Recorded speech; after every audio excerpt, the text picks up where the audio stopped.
азык-түлеккә бәяләр арту, шулай ук промышленность товарларына бәяләр арту күзәтелә, шулай кием салымга бәяләр арту күзәтелә. Шулай бит бу инде турыдан-туры китерәм рубльнең сатып алу мөмкинлекләрен кимүенә. Әйтик, гади сүз белән әйткәндә, узган ел 10 сумга алып булган әйберне быел инде син 12 сумнан да арзанрак таба алмыйсың. Шулай бит. Ләкин моның белән бәйле рәвештә халыкның керемнәре артмады. Моның турында безнең мәгълүмат бар, зарплатлар якынча үз урынында калды. Хәтта оптимизация нәтиҗәсендә гомуми хезмәт хакы, гомуми халыкның гомуми күләме хәтта кимү тенденциясе дә бардыр дип мин күз алдым.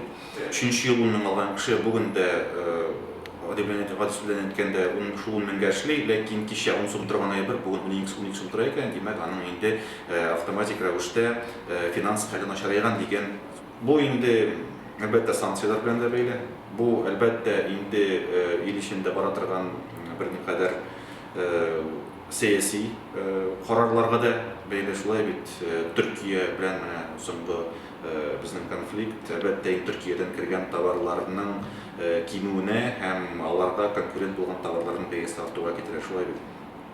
Ләкин бу гына түгел. Гомумән илдә көндә дөньяда булган вазгыять ул без бер Татарстанда бер Россия гына түгел, кризис әкренләп йота бара бөтен ил икътисадын.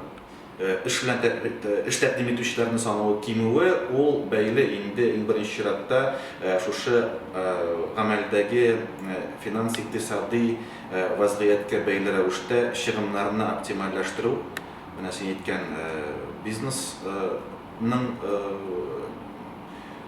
минуска эшләү һәм шушы минуслардан качуның бер сулы буларак хезмәткәрләр арасында оптимизация уздыруның нәтиҗәсе бу. Кешеләрнең күпләп эшсез калуы.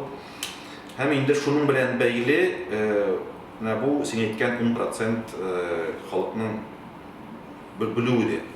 Яралануы. Әйтик, бүгенге көндә Алла сакласын кеше 10 мең сум кырыннан 0 сум кырынга калды.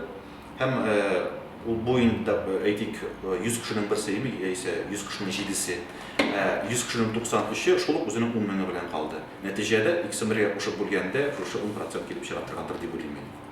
Рөстәм Нургалиевич бүген әйткәндәй, без булай да инде 2000 елдан башлап шоколадта яшәдек. Аллага шөкер, муллыкны күрдек. Татарстан халкының күбесе муллыкны күрде. Менә урамдагы машиналарның санын карагыз, бөкеләр санын карагыз, статистиканы карагыз. Казанда 1000 кешегә 400дән артык машина туры килә. Бу инде якынча 2 кешегә бер машина туры килә дигән сүз. Әгәр дә инде моның өстенә дә кеше, әгәр дә безнең кеше үзен-үзе яисә читтән карап торган кеше безнең ил ярлы, хәерче яши дип уйлыйм икән, белмим.